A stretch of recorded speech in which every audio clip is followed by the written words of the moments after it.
Be sure to hold on till the end of this program. Hi, my name is Zach Rhodes, and I produce the Social Exchange podcast along with Aaron Ferguson. Aaron and I do a lot of work behind the scenes and are constantly researching ways to improve the quality of this show, both as a matter of content as well as the audio itself. The show is free and will continue to be free for as long as it is a show. Your support goes a long way for us in so many ways, and there are a number of ways you can support. First, you can rate and review us on iTunes or the Apple Podcast app or any other podcast app you might be listening from. This helps us tremendously, more than you might think, to expand our reach and searchability. If you enjoy audiobooks, you can support the show by registering for a free trial of Audible through the link audibletrial.com/socialexchange. Once there, you'll get a free audiobook that you can keep. And even if you decide to cancel, which some people do, Audible will make a modest donation to our show. You'll still get to keep the audiobook. If you do sign up for a free audiobook through Audible, let us know, and we'll thank you by name in the show notes. And if donating a few dollars a month is reasonable for you, we encourage you to donate to our Patreon page at patreon.com/thesocialexchange.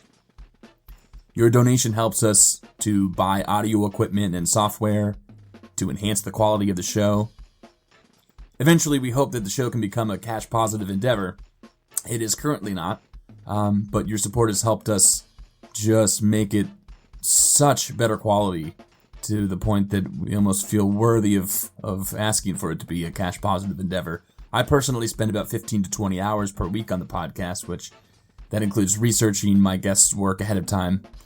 So again, if you're a fan of the show and you'd like it to continue and you'd like it to improve along the way, make a donation at patreon.com/thesocialexchange. We are just more than a fifth of the way to our first major goal. One of the things we promise to do once we reach that goal is that once a month we'll be able to create an NPR-style series. So again, if we can get to, and that's $500 a month, we'll create a 3-part series about topics that patrons can vote on. Again, the link is patreon.com/thesocialexchange. Before we get on with today's segment, we want to thank our patrons. Thank you to André Pompel, Carter Vermont, which is an organization, it's a non-profit here in Vermont, helping people with addiction problems. Thanks to Rick Barnett, Ann Earl, Inigo, John Holt, Lila Ferguson, Mary Kay Villaverde, Michelle, Nancy, Sean Holt, Regina Ferguson, Timmy Tucker, Christian, Thomas Rhodes, Kathleen Cochran, Marjorie Israel, Diane T., Trevor, Susan Matthew, and Linda Rhodes. One last time, you can become a patron by visiting patreon.com/thesocialexchange. Now enjoy the show. Welcome to the Social Exchange Podcast.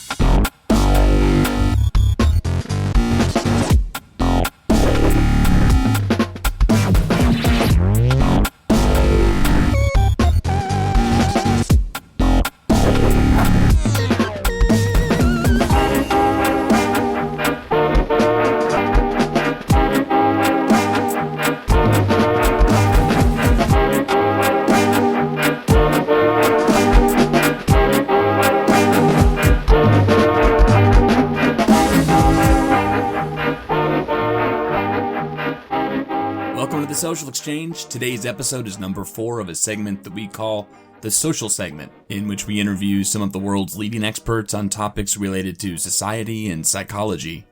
Today's guest is Dr. Ross Greene. Dr. Greene is a clinical child psychologist.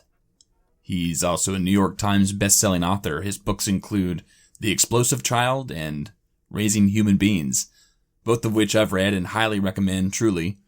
He's also the creator of a nonprofit educational program called Lives in the Balance, which helps parents and educators engage children as partners in a model called Collaborative and Proactive Solutions, CPS. This program and the CPS model helps to ensure that all parties, kids and adults, act according to the wants and needs of each person involved. The Lives in the Balance website We'll provide a user-friendly guide to solving problems collaboratively with children. And you'll learn more about Ross Greene's work by listening to his podcasts on BlogTalkRadio as well. I'll link to Lives in the Balance and his podcast and his books in the show notes. So now enough from me. Enjoy this segment with Dr. Ross Greene. I'm here with Dr. Ross Greene. Dr. Greene, it's truly my great pleasure to have you on the podcast. Thanks for being on the show. It's a pleasure to be on. Thanks for inviting me. So you're a clinical child psychologist, and of course, I've invited you on to speak about a model of intervention that you've developed called CPS, now called Collaborative and Proactive Solutions. And at this point, from the listener's perspective, I will have already introduced you, talked about your work, but just for good measure, will you start us off by filling people in on your background and perhaps a summary of the CPS model? Sure. My background is that I'm a clinical child psychologist and have been doing that for way too long because of I was trained as a behavioral psychologist. But slowly but surely came to recognize that there were a lot of kids and families and teachers and facilities that were not necessarily being helped by that approach. I'm glad I was trained that way because it sort of structured the way that I go about approaching problems. But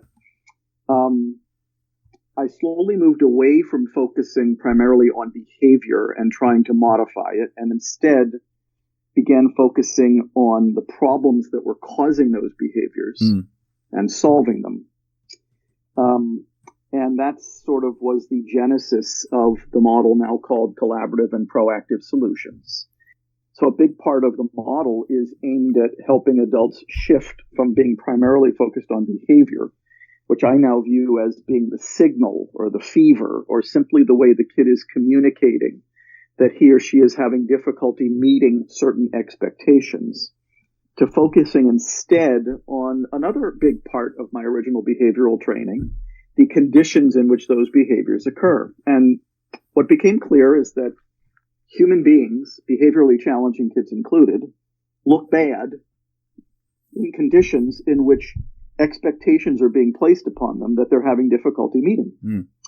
And in the CPS model, we refer to those as unsolved problems, also referred to as problems that have yet to be solved, also referred to as problems that are waiting to be solved. And here's the best thing about those problems. They are predictable. Generally speaking, these are expectations that a kid has been having difficulty meeting for a very long time. So if we identify those problems, we can solve them proactively instead of getting stuck solving them dealing with them in the heat of the moment yet again.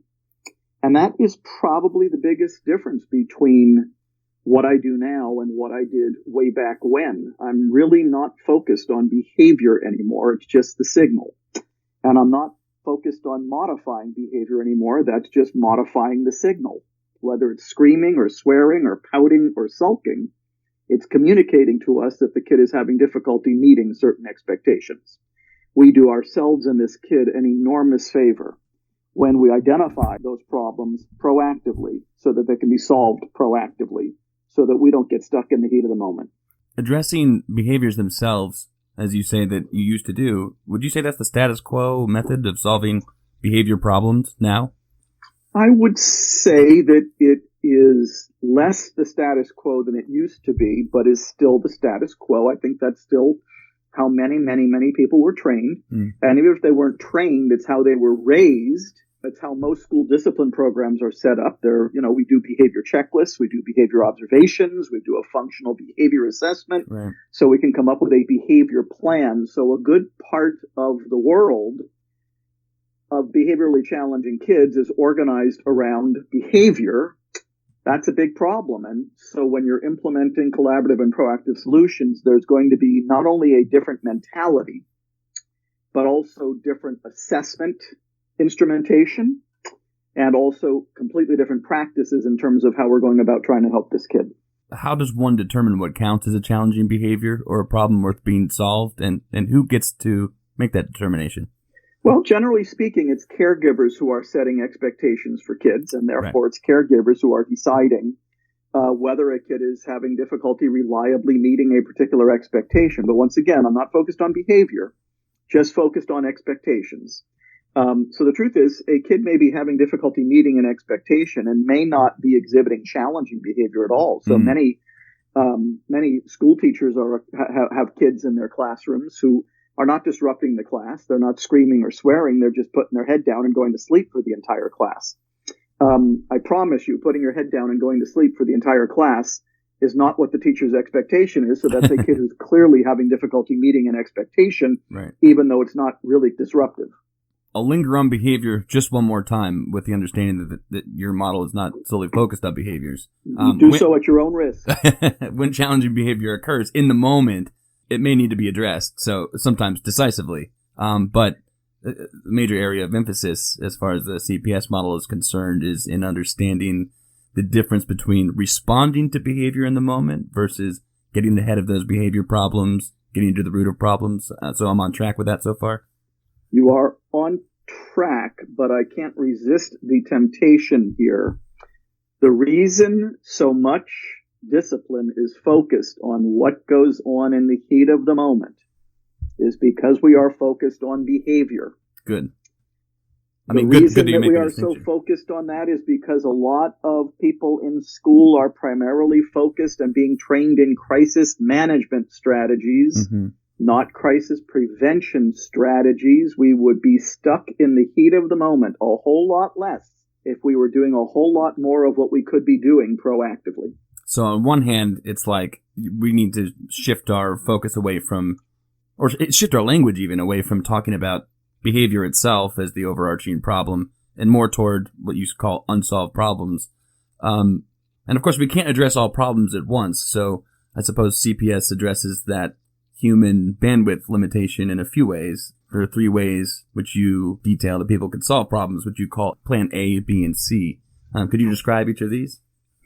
Before I do, I should point out that the reason if a kid has a lot of unsolved problems, the reason for that is that we've been primarily focused on the kid's behavior, right, and we haven't been solving any problems all along. So it's not unusual for kids who've been getting in trouble for a long time to have 30, 40, 50 different unsolved problems.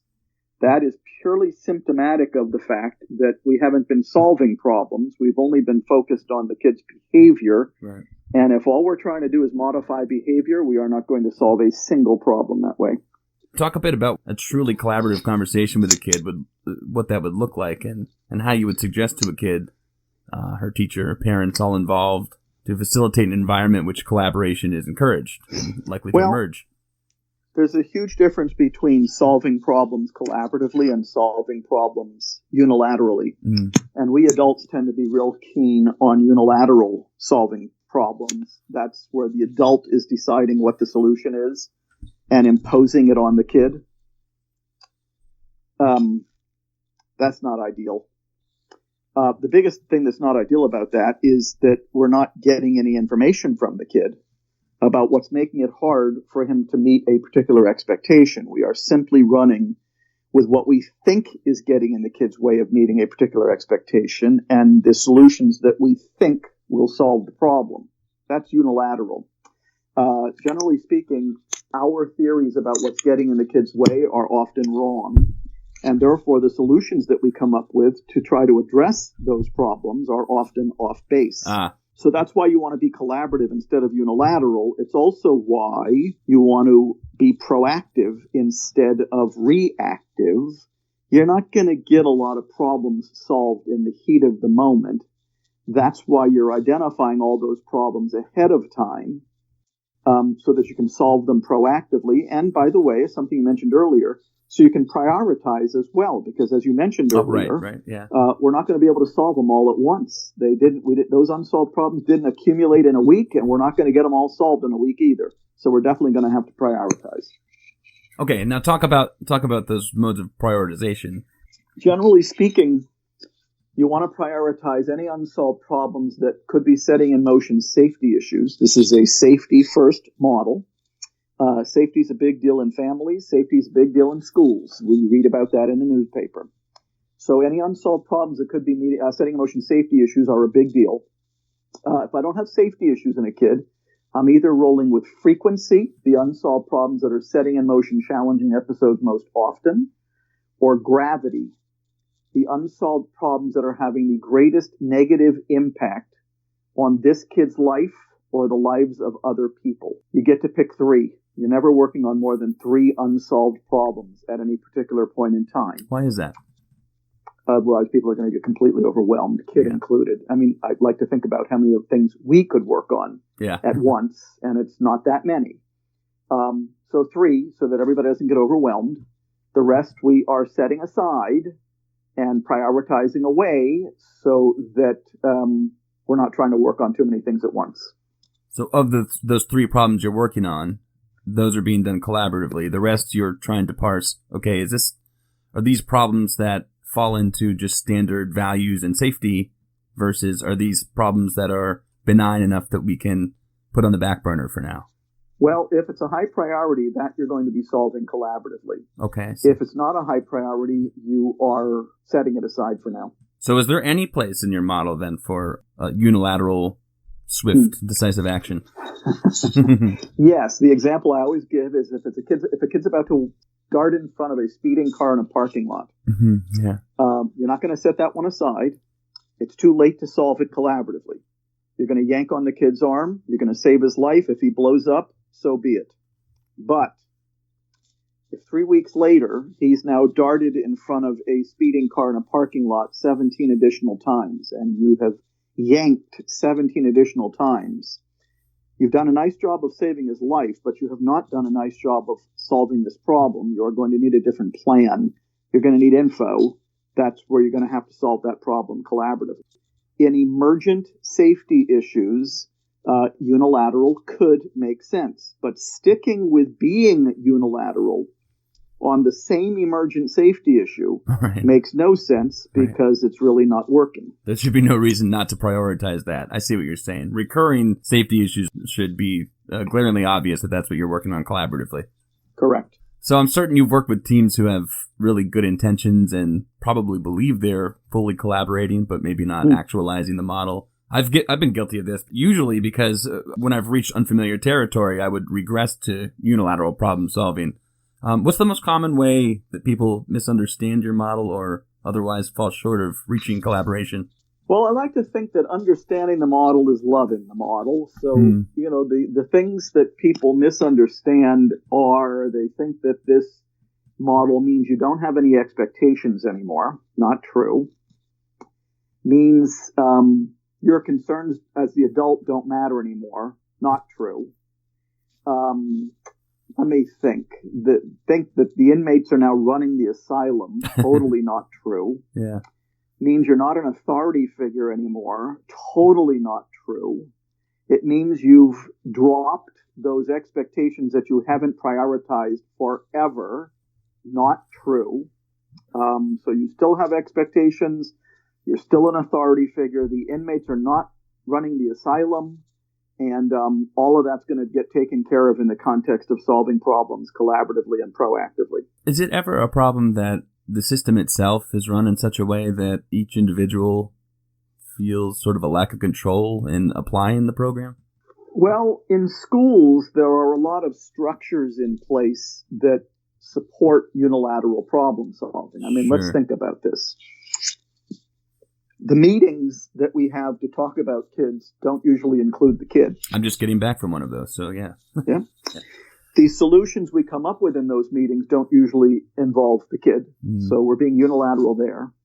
If a kid should happen to act up in our classroom and we send the kid to the office, we are being unilateral there, and the folks in the office, there's a decent chance that they are going to do something unilateral in the form of punishment.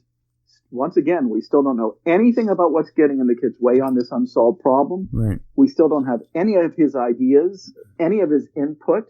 We're being unilateral pretty much across the board. So a lot of the structures that are in place, aside from just the fact that we adults have been being unilateral for a very long time, and some adults long for the days in which unilateral was such a wonderful thing. Growing up, I never thought unilateral was such a wonderful thing. I was able to deal with it because I had skills to deal with it.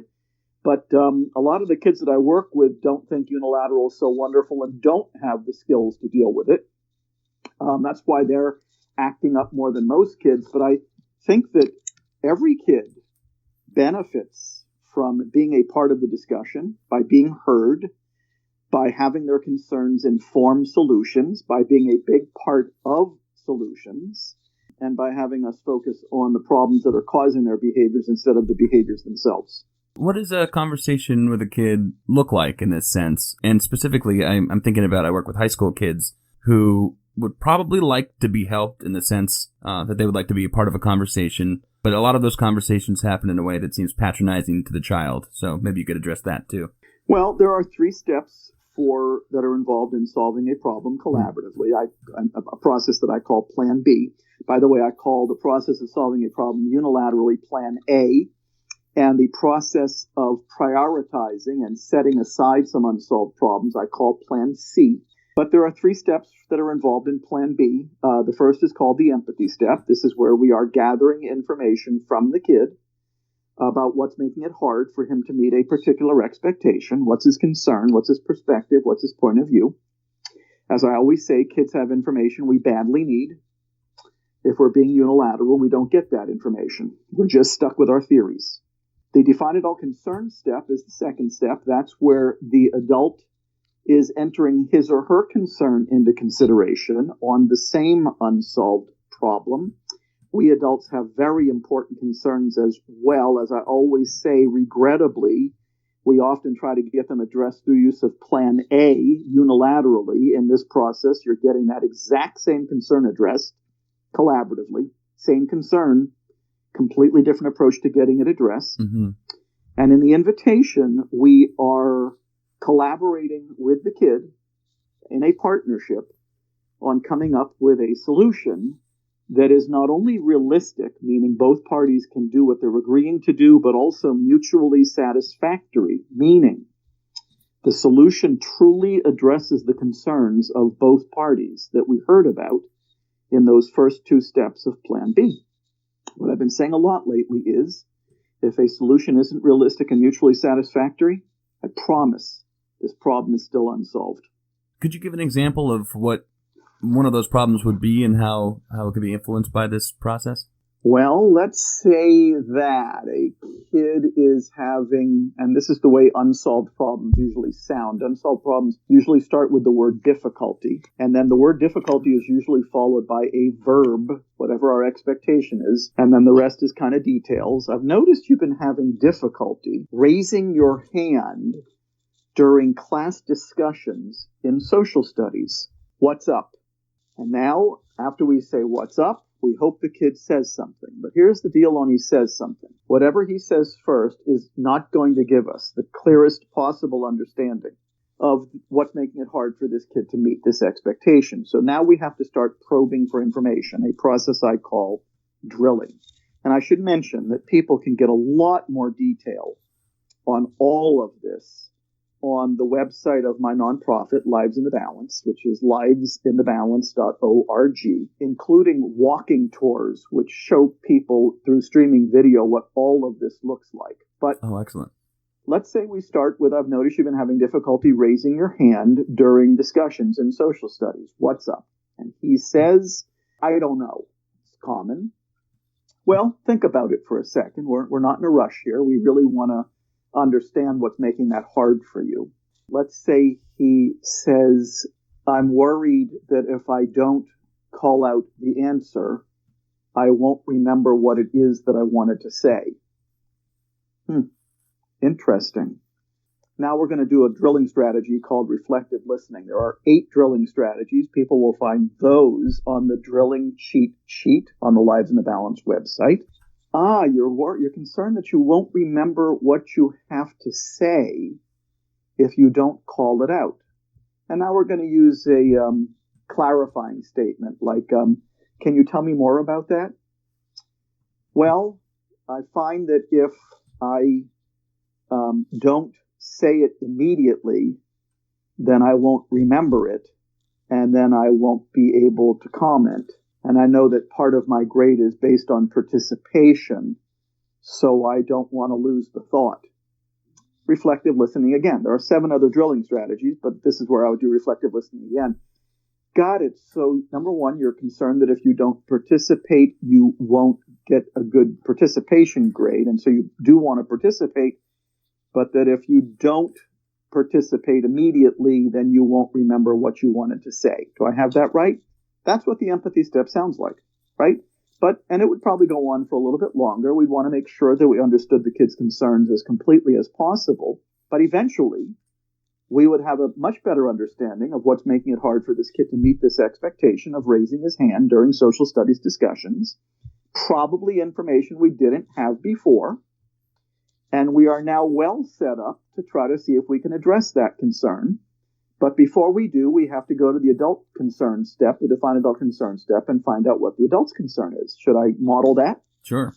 The define adult concern step usually starts with the words, I wonder if there's, my concern is, or the thing is. So here's what that might sound like. The thing is, and by the way, adult concerns usually fall into one or both of 2 categories. How the unsolved problem is affecting the kid, how the unsolved problem is affecting other people. So let me give that a whirl. The thing is, if you call out answers, then you make it very difficult for kids who are being patient and raising their hands to say what they have to say. That's how the unsolved problem is affecting others. And sometimes I see them responding not so kindly to you when you do that. And I don't want that to affect your relationship with your friends. I guess that would be how the unsolved problem is affecting the kid.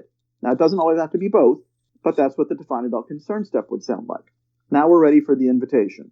The invitation always starts with the words, I wonder if there's a way. Generically, what you're wondering if there's a way to do is solve this problem. So you could say, I wonder if there's a way to solve this problem. But I would strongly recommend that what you do instead is recap the concerns of both parties. It would sound like this. I wonder if there's something we can do about you having difficulty remembering what you want to say, but still wanting to get a good participation grade. And also do something about making sure that the other kids in the class who are raising their hands get to say what they want to say and have it not affect your relationship with your friends. You are then giving the kid the first crack at the solution. Do you have any ideas? And generally speaking, kids usually do have ideas, but if the kid doesn't, we hope the adult does. But now in the invitation, we are thinking of a solution, and we are evaluating it in terms of whether it's realistic and mutually satisfactory. If it's not, then we either refine it or we come up with a different one. And now this problem is presumably solved, and the challenging behaviors that were going along with it are now gone. And insofar as it doesn't seem to be trending in a positive direction, I suppose you re-engage. Well, I don't usually find that it doesn't trend in a positive direction. I find that plan A doesn't usually trend in a positive direction. Mm-hmm. But all that's happening in plan B is you are gathering information about the kid's concerns. On the surface of it, there's no reason for that not to trend in a positive direction. Number one, he's probably been eager to express his concerns for a very long time, so That's he's right, into right. it. Yeah. Number two, this is going to feel very different to him than plan A. The only time the empathy step doesn't go well is when kids who haven't had much experience in it think it's plan A and really don't recognize that things are completely different here. Sometimes kids don't know what their concerns are, but I wouldn't call that plan B not going well. I would just call that a kid is going to need some time and help to figure out what's getting in his ways. And there's, a variety of strategies for working on that. Kids who have their concerns heard are much more receptive to hearing somebody else's. So the define adult concern step doesn't usually go badly. And in the invitation, because we're trying to come up with solutions that work for both parties, that doesn't usually go badly either, unless once adults get to the invitation, they head back to plan A and try to impose a solution. Right. But now they've just left the plan B territories. That's what I mean is I could imagine either the process not going exactly the way it was supposed to go, something going wrong, or somebody not really stating a child's concern maybe the way the child would have stated it or the child would have agreed to, and gone into a unilateral problem-solving mode, maybe without knowing it. There's evidence about whether you went through the process correctly by whether the problem seems to be becoming solved. Let me think about that. If we didn't do the empathy step well, then it's unlikely the problem would be solved because we really didn't get a good enough sense of the kid's concerns. Right. And if we don't get a good enough sense of the kid's concerns, then it's unlikely that his concerns are going to get addressed in the invitation. If we aren't explicit enough about how the unsolved problem is affecting the kid or others in the define adult concerns step, then that's not going to go well in the invitation either. And if we don't evaluate whether the solution is truly realistic, meaning both parties can do what they're agreeing to do, and truly mutually satisfactory, meaning the solution truly addresses the concerns of both parties, then it's unlikely that the solution will go well there either. So, the best indicator that, and truth is, sometimes the solution doesn't work even though you've done Plan B well. Sometimes that's because the solution wasn't as realistic as you thought it was. You thought it was, but it wasn't. It turned out that way. Yeah. Sometimes it's not as mutually satisfactory as you thought it was. You thought it was, but it wasn't. And sometimes it's because there were too many concerns that needed to get addressed, and we couldn't address them all at once with our solution. And so sometimes when you get to the invitation, you have to prioritize which concerns you're going to try to address with this Plan B and which you're going to try to address with a later Plan B. So sometimes the first solution doesn't get the job done because there are other concerns related to this unsolved problem that we simply couldn't get addressed all at once. That was very well said. Thank you. When it comes to the day-to-day routine and these strategies are ostensibly being implemented, I can imagine, and I know, of course, firsthand, that a student who notices that the teacher or the adult is not upholding their end of that collaboration could be timid about bringing that up. Are there ways that you've suggested as signals for, a kid to be invited to let a teacher know or a parent know, hey, you're not really upholding your end of the bargain? I don't find that kids are especially shy about that. Here you've engaged them fully in a process. You've heard them. They've heard you. They were very involved in the solution. We've explained to them that if it doesn't work, we're going to come back to it. We're always ending Plan B by saying, if this solution doesn't work, we'll come back and figure out what it is. And so what's interesting is I don't think most kids would be shy about saying that the adult is not holding up their end of the solution. When it's the kid who's not holding up his or her end of the solution, we're just basically saying, remember that unsolved problem we worked on a few days ago? It looks like our solution's not working that well. And by the way, that's nobody's fault. You both agree to the solution. So believe it or not, I've sometimes been asked, should the kid be punished for a solution that isn't working? And my usual response is, well, didn't you both agree to it? Exactly. If you both agree to it, maybe we should punish you instead. Nobody's getting punished for a solution that doesn't work. This was a team effort, right? If a solution doesn't work, it's on both of us, and it's nobody's fault. We're just going back to revisit what we talked about and what solution we came up with. Nobody's in trouble. Nobody's mad.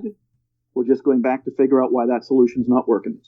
So I suppose the idea is figuring out a place collaboratively where the demands placed on them are in their wheelhouse of skills they obtain. I would say so, right. So here's a situation I've run into, and I'm trying to think about how best to articulate this.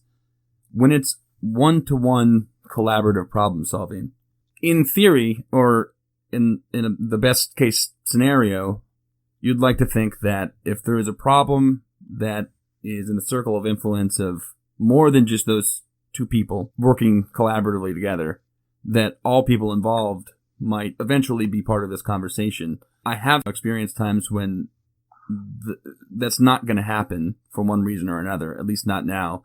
So it's an adult and a child having a conversation about broader concerns that involve more than just that adult. do you have any suggestions for making sure that the child's experience is basically consistent in various domains of their day-to-day routine? Well, it's the same 3 steps. Whether you're doing this between an adult and a kid, or a kid and a kid with facilitation from an adult, or an entire classroom. One of the things that I've been moving into more these days is what I would call full class Plan B. And it really is a beautiful thing when you can solve a problem that is affecting the entire class collaboratively and proactively. And so what the consistency that's involved here is, it's still the same 3 steps, which is pretty cool. So kids get accustomed to the fact that in the empathy step, concerns are getting put on the table. In the define adult concern step, other concerns are getting put on the table. In the invitation, we are collaborating on a solution, and it's got to work for everybody, and it's got to be realistic. So just as an example, in a special ed classroom that I did this in, the unsolved problem was difficulty walking back to the classroom from lunch. The challenging behavior was the kids were trying to run and beat each other back to the classroom. And this was a discussion amongst the several kids who were in this special ed classroom. And it turned out that the reason they were having difficulty walking is because they never knew who was supposed to be first in line. And so they were sort of jostling each other to be first in line, and that turned into running. The solution was that they would come up with an algorithm for deciding who was first in line. And this is a problem that just affected all of them, not just an individual kid. And it worked. How about if there is a system of care in place where at the table, let's say there's a school psychologist, a guidance counselor, teachers, administration, and there is only really one adult interested in solving the problem collaboratively with the child. How would you suggest that person get ahead or put it into the problem collaboratively? Well, the ideal person to solve a problem with a kid is the person whose expectation the kid is having difficulty meeting. Mm-hmm. And so it's conceivable, in fact, likely, that an unsolved problem that is affecting a kid in English either isn't affecting the kid in other classes or is affecting the kid on completely different assignments in other classes. The ideal person to solve that problem with that kid in English is the English teacher. And so that means that the English teacher's got to know how. But what we're doing here is we are making sure what this puts a dent in is the tendency to send our problems to somebody else, principal, assistant principal, guidance counselor, school social worker, whoever, for them to take care of it. And that's why this model has quite the track record for dramatically reducing discipline referrals. If a teacher wants to make a problem-solving referral to the office and say, I need time to solve a problem with a kid, can we arrange for coverage for me? That's a wonderful thing. But this whole idea that predictable problems in a classroom are best solved by somebody outside the classroom falls very much by the wayside when people are implementing this model. So on one hand, a competent teacher shouldn't overstep their bounds and be trying to solve problems that actually are not affecting them directly. And on the other, any administrator would be just fine with a competent teacher saying, hey, allow me to address this problem and let you off the hook. Administrators would be completely fine with it. Administrators are also very fine with making arrangements to provide coverage, coming up with systems to provide coverage.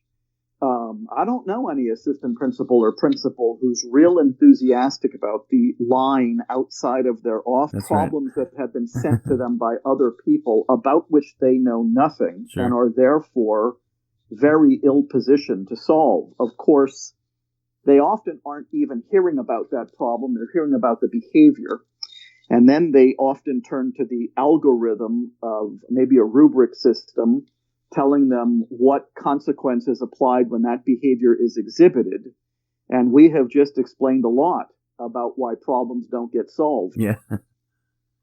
There's a sense, well, how about when there's litigation fear? Usually that happens in the circle of special educators, and thinking, I hope I'm adhering to this person's plan in a legal way. I think that means that we have to get more people involved in this problem to make sure they're accessing the variety of resources. How do you parse this? There is a CPS-flavored IEP on the Lives in the Balance website in the paperwork section, so that people who are worried, now I'm going to say this even though I'm choking on it, so that people who are worried that solving a problem with a kid is in adherence to the kid's IEP. Yeah. The reason I'm choking on it is because, for real? Yeah, that should be implied by the definition, and if not, then there's something really wrong with that, isn't there? Correct, but if people need what wording of an IEP would look like when you are implementing this model, there is a CPS-flavored IEP on the Lives in the Balance website, and if I can finally finish it on today's airplanes, there will be a CPS-flavored functional behavior assessment on the Lives in the Balance website as well. My goal is to finish it today, and I'm flying to Vancouver tonight, so I should have plenty of time on the airplane. I don't find teachers worry so much about adhering to the IEP. I find that when it comes to liability, sometimes administrators worry that if they don't stick to the discipline policies and procedures, they could be sticking their neck out. That said, so two things to say about that. First of all, I find that there are a lot of administrators who don't stick with the policies and procedures of discipline very rigidly. People do use their discretion in applying a school discipline policy often. But secondly, I've always lived by a certain motto over the course of my career: don't get fired and do the right thing. So if a kid does something, a student does something that an administrator feels they really have no choice, and a lot of times that's related to school safety, and they really do have to stick with the school discipline program, then they should do what they got to do according to the school discipline program. Here's the caveat. Just don't be under any illusion that sticking with the school discipline program solved the problem that caused the kid to bring the weapon or something like that to school in the first place. Right. Because it didn't. Right. This could be an indicator to readdress the school discipline protocol in the first place. Correct. And that's what happens. When schools start implementing this model, they're not in a hurry to revise their discipline program because they're comfortable with it and it's what they've always done. And you don't want to yank the rug out from everybody, so now they don't know what to do. But as schools start to become more proficient in this model, and as people start to get more comfortable with it and start to feel like it's really getting them somewhere, then school staff actually start questioning the old discipline program and wondering if it even applies. And that's when people start to rewrite their discipline codes. I think that all parties need and deserve a sense of personal control, to feel like putting in effort to work on the problem can effectively put a dent in the problem. But do people often expand this concept of control a little too far? I wonder if adults are sometimes not parsing the concept of control over one's actions versus the control over a child's choices and actions. Well, I think that often the more control we adults shoot for, the less control we have. Right. Very often when you're shooting for control, you are missing out on what's really going on with the kid. And of all the things that you don't want to miss out on, that's number one on the list. That's what happens when all you're doing is shooting for control. In your books, you illustrate just how many people are impacted by the ways that unsolved problems are or aren't addressed. So who is affected by the ways that challenging behavior and specifically unsolved problems underlying them are or are not handled? What does each party stand to gain or lose, respectively? Well, it's nothing worse than a problem that's unsolved. It's affecting classmates. It's affecting teachers. There's good reasons that, and I've seen this statistic question, so it may not be completely accurate, but there's a good reason that 50% of classroom teachers leave the profession within the first 4 years. And the reason most often given is behavior, coinciding with interactions with parents. That tells us something about how challenging behavior is affecting teachers who are under tremendous pressure to do well on high-stakes tests, because in many places still, their job performance and their job security is based on academics. The good news is that academics are going to go better if we are effective in dealing with the problems that are making it hard for our kids to learn, some of which are also causing challenging behavior. I've never been one to draw a big sharp line between academics and behavior. I think they go hand in glove. I think they are inseparable. My estimate is that about 80 to 85% of the challenging behaviors that occur at school can be traced back in one way or another to academics. The other 15% is social. These are problems that we are on the hook for solving if we want academics to go well. Classmates do better when these problems get solved, and the kids who we so often lose because all we're focused on is their challenging behavior and not their unsolved problems get lost as well. And this is not necessarily the most important part, but it's big. We spend a fortune on our most challenging kids in lost learning, in placements to outside facilities, in time spent in prison. It's completely unnecessary. It's hard for me to see who isn't gaining by us shifting over to a model in which we are solving problems collaboratively and proactively. I tried my best here to give folks the 30,000 foot view of your model, and you've already talked about ways they can access more of your work. Have I missed anything important that I'd like to spend some time on the final few minutes discussing? Well, I think that the 10,000 foot view often looks good to people so long as they know that they're not losing any authority. They still have expectations. The inmates are not running the asylum. Yeah. But the hard part is getting good at the two key components of this model. The assessment tool, which is called the assessment of lagging skills and unsolved problems, and Plan B. And that takes some time. And sometimes we adults who work with kids who feel like we're pretty good at what we do, at least with 90% of them, are not necessarily so enthusiastic about learning new skills when it comes to the 10% who we are not being so successful with. I find it excruciating that we are still losing those 10% at astounding rates, especially when what works for that 10% also works for the 90%. And so, the hard part about this model is that it's new skills, new lenses for many caregivers, and that can be threatening to some of them and scary for some of them. And yet my opinion is that we really have no choice to be getting good at this. We just can't keep losing these kids the way we've been. Well, I really encourage my listeners to access your work beyond just this interview. And luckily, you've made it very accessible for people through various mediums. What are the best ways for people to do so? Lives in the Balance website, lives, L-I-V-E-S, in the balance.org.